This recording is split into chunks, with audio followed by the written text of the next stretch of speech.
요사이 윤석열, 이준석 두 사람의 갈등을 보면은 한국 정치는 이념보다도 감정이 더 중요한 거 아니냐 하는 생각이 듭니다.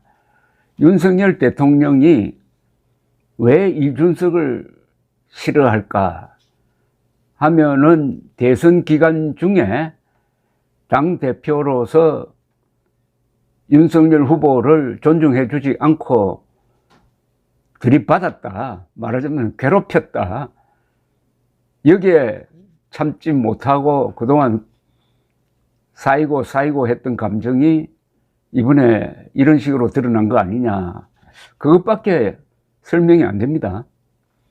그러면은 이준석 편에 보면은 또 어땠을까 하는 생각도 한번 해봅니다. 이준석 당대표는 자신이 선거운동을 가장 열심히 했다고 생각할 겁니다.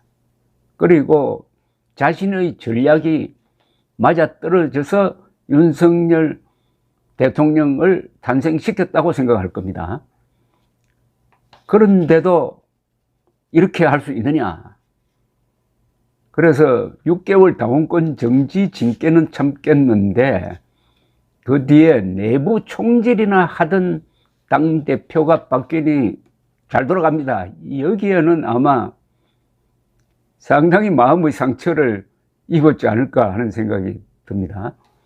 자, 그런데 지난 대선 기간 중에 이준석이 뭘 했느냐에 대해서 요새 정리를 해보면은 이준석이 생각하는 대로 내가 없었으면은 윤석열 대통령 당선 불가능했다라고 믿는 데는 상당한 근거가 있다고 저는 생각합니다. 그건 뭐 수치로 이미 증명이 되고 있습니다. 2030 세대에서 윤석열 후보가 50% 득표를 했다는 것은 이준석 팩트를 빼면은 설명이 안 됩니다. 요사이 이준석을 몰아내려고 하니까 2030 세대에서 윤석열 지지율이 지금 10%대로 떨어졌습니다. 특히 30대는 40대보다도 더 윤석열을 싫어하는 것으로 나옵니다. 이걸로 설명이 될 거라고 생각합니다. 또 이준석 당대표가 노력한 부분이 있습니다. 그것은 사전투표 동료였습니다. 사전투표 반대운동이 얼마나 많이 일어났습니까? 특히 황교안 같은 사람이 계속 신문에 광고를 내면서 사전투표 하지 말자 캠페인을 벌였습니다. 여기에 많은 멍청한 보수라고 하는 사람들이 거기에 속아 넘어갔습니다. 사실은 선동을 하는 사람은 물론 보수가 아니고 그건 사기꾼으로 봐야 되고, 거기에 속아 넘어가는 사람도 보수 자격이 없죠. 그 무슨 사전 투표 부정이 무슨 정교한 음모론도 아니고 황당무계 허무맹랑한 음모론입니다. 대법원에서 사전투표 부정론자들에게 패소 판결을 내릴 때 거기 판결문에 나옵니다. 아니, 사전투표 부정이 있었다고 하면은 누가 했다는 이야기를 해야 될 거 아니냐. 이 정도 전국적인 사전투표 부정을 하려면은 어마어마한 인력이 동원되는데 단 한 사람도 지목하지 않는다. 이게 무슨 이런 내용의 판결문이 있었습니다. 그런데 역시 당대표 이준석 씨가 2020년 4.15 총선 직후부터 앞장서 가지고 사전투표 부정 없었다, 내가 출마해보니까 내가 더 잘 안다, 이렇게 이야기하면서 이 음모론자들과 가장 열심히 싸웠고 당대표가 되니까 사전투표 반대론자와 싸우면서 사전투표 합시다라고 동료를 또 앞장서서 했습니다. 이것도 윤석열 대통령 당선에 상당한 역할을 했다고 봅니다. 이번에 사전투표한 사람이 상당히 보수 쪽에서 그 비율이 높았습니다. 그런데 이준석 당대표의 마음속에는 지금 이런 앙금이 있는 것으로 보입니다. 윤석열 대통령이 이 사전투표 부정 음모론을 퍼뜨렸던 주로 이 유튜브 아니면은 강경한 바보스러운 보수들과 손을 잡고 자기를 공격한다. 이런 생각을 하고 있는 것으로 보입니다. 그런 말이 가끔씩 나옵니다. 이 기자회견이나 연설에서. 그러니까 윤석열이 어디 손잡을 데가 없어가지고 사전투표 음모론자들하고 손잡아가지고 나를 공격하느냐, 이렇게 생각하면서 아마 속으로 상당히 지금 끙끙 앓고 있을 것입니다. 어제 대구에서 있었던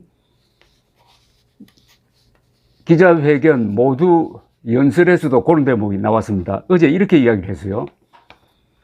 선관위와 우정사업본부가 결탁을 해가지고 전국적인 부정선거를 하려고 한다는 이야기를 강하게 배척하고도 우리는 대통령 선거와 지방선거에서 이겼습니다. 선관위와 우정사업본부가 결탁해서 전국적인 부정선거를 하려고 한다고 선동했던 사람이 누굽니까? 제일 앞장선 사람이 황교안 아닙니까? 또 황교안 말고 얼마나 많은 이 선동 유튜브들이 여기에 동조를 했습니까? 그럼에도 불구하고 대통령 선거와 지방선거에서 이겼다. 그 말은 내가 큰 공을 세웠다, 이런 뜻 아닐까요? 지금까지 위협이 아닌 것을 위협으로 과장하고 비상상황이 아닌데 비상상황이라고 선포하면서 실제로는 민주주의를 위협하는 행동에는 갈채를 보내왔던 그들과 유튜브들이 활개를 치는 이유는 그들이 저런 위협과 선동, 의도된 비상상황으로 대중을 지배할 수 있고 그를 통해 권력자에게 서비스를 제공함으로써 살아남을 수 있다는 착각을 하기 때문입니다. 말을 상당히 조금 어렵게 썼네요. 뭐 직설적으로 안 쓰려고 하다 보니까 이렇게 빙빙 돌렸는데, 쉽게 말하면은 음모론 퍼뜨린 유튜버들이 윤석열에게 아부해가지고 먹고 살고 있는 것 아니냐, 결탁관계 아니냐, 이런 이야기입니다. 이게 처음이 아니에요. 그러니까 8월 13일 이준석 기자회견문에도 요 비슷한 이야기가 또 나옵니다. 이렇게 이야기했습니다. 북한 이야기와 5.18은 폭동이라는 이야기를 술안주처럼 즐기던 일부 강성당원들을 잠재우며 증거도 없고 허무맹랑한 부정선거론과 같은 음모론을 손절매했기 때문에 보수가 달라졌다는 인상을 심어준 것입니다. 최근에 대통령실에서 어떤 수석 비서관이 부정선거 음모론을 줄기차게 주장하던 유튜브 채널에 출연해가지고 국정에 대한 여러 가지 이야기들을 하는 것을 보았습니다. 그리고 대통령실에서 그에 대해 적극 우리 하는 일을 알리는 것인데 마다할 필요가 없다는 취지로 설명했습니다. 더 비극적인 것은 이런 것에 대해서 어느 누구도 당에서 지적하지 않았다는 것입니다.